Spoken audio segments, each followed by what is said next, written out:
Assalamualaikum warahmatullahi wabarakatuh. Selamat pagi, salam sejahtera untuk kita semua.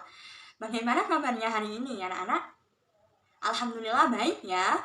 Kembali lagi dengan buku Tri dalam pelajaran bahasa Indonesia.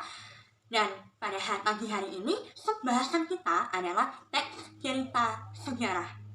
Oke, penasaran kan apa yang akan kita pelajari hari ini? Untuk itu, dipersilakan kepada seluruh siswa untuk membuka grup WhatsApp masing-masing dan klik pada peranala yang sudah Ibu kirimkan. Di situ akan diarahkan untuk pembahasan materi teks cerita sejarah pada pagi hari ini. Sebelum kita masuk pada pembahasan materi, alangkah baiknya kita awali kegiatan hari ini dengan berdoa sesuai dengan agama dan kepercayaan masing-masing. Berdoa Ibu pimpin ya. Berdoa dimulai. Berdoa dicukupkan. Baik, terima kasih anak-anak. Baik, bagaimana anak-anak? Apakah ada kesulitan untuk mengakses peranala yang sudah Ibu kirimkan? Tidak ya? Oke. Kita akan diarahkan pada web Genially. Itu adalah media yang kita gunakan pada pagi hari ini untuk membahas teks cerita sejarah. Pertama-tama, capaian kompetensi yang diharapkan bisa tercapai pada pembelajaran hari ini adalah para siswa diharapkan mampu memahami tentang struktur, ciri, kaidah kebahasaan, dan nilai-nilai yang ada dalam teks cerita sejarah. Selain itu, para siswa juga diharapkan bisa melakukan analisis sekaligus rekonstruksi teks cerita sejarah sesuai dengan kehendak kalian masing-masing. Oke, sebelum jauh ke depan, kita mulai dulu. Pertama, klik tombol start yang ada di layar. Kegiatan awal kita pada pagi hari ini akan diawali dengan brainstorming mandiri sesuai yang sudah tampak di layar. Dan pada brainstorming mandiri ini, bagaimana sih caranya? Setiap siswa bisa melakukan klik pada gambar lampu yang ada di layar dan nanti akan diarahkan pada web Hitmind. Apa sih web Hitmind itu? Web Hitmind adalah web untuk melakukan brainstorming. Pertanyaannya apa? Ada sebuah pertanyaan, yakni teks cerita sejarah yang seperti apa sih yang pernah kalian baca selama ini?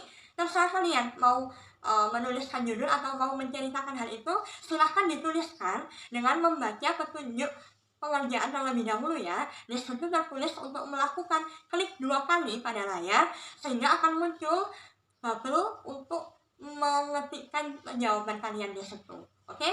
Ya, jadi kalian jangan lupa untuk menyertakan nama dalam mengetikkan jawabannya. Selamat mengerjakan. Bagaimana? Sudah melakukan brainstorming semua ya? Selanjutnya kita akan melangkah pada kegiatan pengerjaan tugas kelompok. Untuk itu, setiap siswa diharapkan membentuk kelompok bersama teman sebangkunya masing-masing, terdiri dari 2 orang, dan siapkan lembar kerja kalian ya. Selanjutnya, di sini sudah tertera di layar bahwa ada perintah untuk membuat kelompok. Oke, sudah bergabung dengan kelompoknya masing-masing kan? Setelah itu, bisa klik pada gambar yang tertera di situ. Ada gambar apa itu? Ada gambar Tugu Kota Malang ya. Diklik aja. Setelah diklik, kalian akan diarahkan pada Book Creator atau sebuah buku online. Di situ ada sebuah teks dan ada beberapa pertanyaan yang itu bisa dikerjakan dan berdiskusi bersama dengan teman satu kelompok kalian. Pengerjaannya di lembar kerja ya. Selamat mengerjakan. Bagaimana? Sudah selesai semua kerja kelompoknya? Oke, gimana nih? Ibu pengen tahu dari siswa sendiri, apakah ada yang merasa kesulitan dengan tugas yang sudah diberikan? Oke, alhamdulillah tidak ya. Bisa semua kan kita diskusi. Jadi ada teman untuk saling bertukar pikiran dan bisa dikerjakan bersama-sama. Dan setelah kita sudah melakukan brainstorming, terus sudah kerja kelompok, hari ini tugasnya Bu Putri untuk menjelaskan tentang tes cerita sejarah. Dari jawaban yang sudah kalian kumpulkan tadi, ada yang bilang soal tes cerita sejarah itu tes tentang masa lalu, Bu. Tes cerita sejarah itu tes yang mengandung nilai sejarah. Ya, benar. Apa yang kalian jawab tentang tes cerita sejarah itu benar semua. Lebih tepatnya, tes cerita sejarah adalah teks yang menjelaskan atau menceritakan hal-hal yang terjadi di masa lampau yang menjadi latar dari terjadinya suatu peristiwa yang bernilai sejarah gitu. Jadi ada kata kuncinya, yaitu ceritanya itu tentang masa lalu dari latar belakang sebuah peristiwa dan memiliki nilai sejarah. Itu namanya teks cerita sejarah. Lalu apa sih yang membedakan teks cerita sejarah ini dengan teks yang lain? Dalam bahasa Indonesia kan banyak sekali teks ya. Nah, yang membedakan teks cerita sejarah dengan teks yang lain itu ada di gaya penceritaannya. Kalau di teks cerita sejarah itu gaya penceritaannya lebih ke penyampaian kronologis suatu peristiwa. Maka tak heran jika kalian akan menemukan banyak sekali konjungsi temporal atau konjungsi yang menyatakan urutan waktu pada teks cerita sejarah ini. Bisa juga ditandai dengan langsung tahun atau hari atau bahkan jam. Itu yang menandai teks cerita sejarah seperti itu. Tidak sama seperti dengan tes-tes yang lain ya. Selanjutnya, ini ada jenis teks cerita sejarah. Teks cerita sejarah itu ada dua macam, yaitu teks cerita sejarah fiksi dan non-fiksi. Fiksi itu artinya hayalan atau karangan manusia, sedangkan non-fiksi itu adalah cerita yang nyata atau emang benar-benar terjadi. Nah, untuk contohnya itu kayak apa sih, Bu? Nah, teks cerita sejarah fiksi itu semacam legenda, mitos, atau asal-usul dari sebuah nama daerah misalnya, itu masuk ke fiksi. Dan untuk teks cerita sejarah yang non-fiksi, ini bisa berupa biografi atau autobiografi. Yang jelas itu memang benar-benar terjadi pada masa lampau seperti itu. Bisa dipahami ya? Oke, selanjutnya ini di struktur teks cerita sejarah. Seperti yang sudah kalian kerjakan tadi, kan Ibu sudah memerintahkan untuk melakukan analisis pada sebuah teks dan mengidentifikasi ini termasuk struktur apa aja, gitu. Perlu diketahui bahwa struktur teks cerita sejarah secara umum itu hanya ada 3 bagian saja. Yang pertama adalah orientasi, urutan peristiwa, dan yang terakhir adalah reorientasi. Oke, orientasi seperti biasa adalah pembukaan dari sebuah teks. Pembuka dalam artian pengenalan awal dari sebuah teks cerita sejarah. Lalu ada urutan peristiwa, ini adalah inti dari teks cerita sejarah itu, ditandai dengan urutan peristiwa baik berupa konjungsi maupun dengan menggunakan latar waktu tertentu.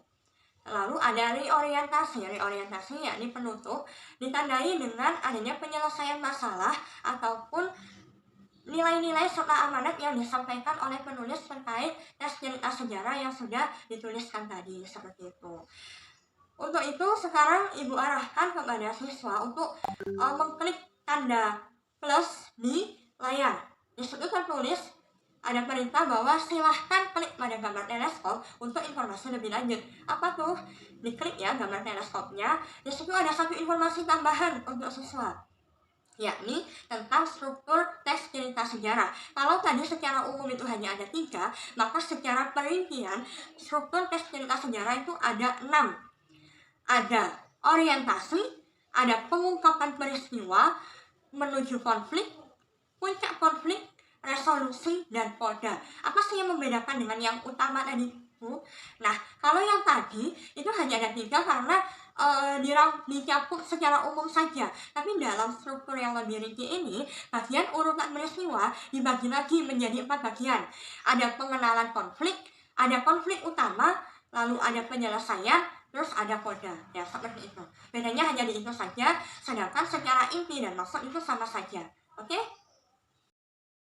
Baik, kita sudah masuk ke pembahasan terakhir, yaitu tentang kaidah kebahasaan.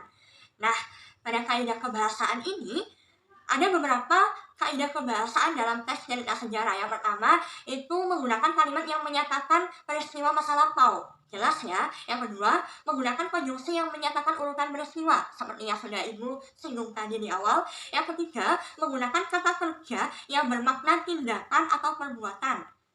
Artinya kata kerjanya itu aktif gitu. Lalu yang keempat, menggunakan kata kerja yang menunjukkan kalimat tidak langsung. Nah, kalimat tidak langsung ini biasanya menggunakan konjungsi bahwa, bahwasanya gitu. Lalu selanjutnya kaidah kebahasaan menggunakan kata kerja mental. Kata kerja mental artinya berupa peristiwa yang ada di bayangan. Ia berpikir, ia membayangkan, itu kata kerja mental. Ya. Terus yang ke-6, menggunakan dialog dan tuturan langsung. Biasanya dalam teks cerita sejarah juga menyertakan dialog-dialog antar tokoh. Lalu yang terakhir adalah menggunakan kata sifat untuk menggambarkan tempat, waktu, dan cara.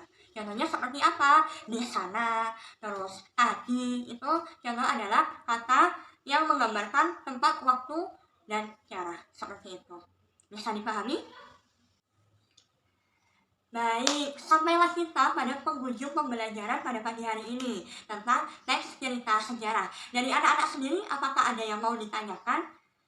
Ibu buka forum diskusi secara terbuka pada saat ini ya. Oke. Setelah dirasa cukup dengan diskusi pada hari ini, terima kasih atas partisipasi dari anak-anak semua. Terima kasih sudah aktif dalam pembelajaran teks cerita sejarah mata pelajaran bahasa Indonesia pada pagi hari ini. Untuk itu, kita tutup pembelajaran hari ini dengan penugasan mandiri. Setiap siswa diminta untuk menuliskan teks cerita sejarah sesuai dengan versi kalian masing-masing. Terserah kalian mau menggunakan sejarah apa saja, mau mencari di internet ataupun sejarah hidup kalian masing-masing juga boleh. So, tuliskan teks cerita sejarah kalian masing-masing di lembar kerja ya. Pengumpulannya tugas ini dikumpulkan pada pertemuan berikutnya. Baik, apakah ada yang mau ditanyakan dari penugasan hari ini? Sudah cukup? Kalau begitu, kelas Ibu tutup ya. Terima kasih atas perhatiannya. Kurang lebihnya mohon maaf. Wassalamualaikum warahmatullahi wabarakatuh. Jaga kesehatan semua. Terima kasih.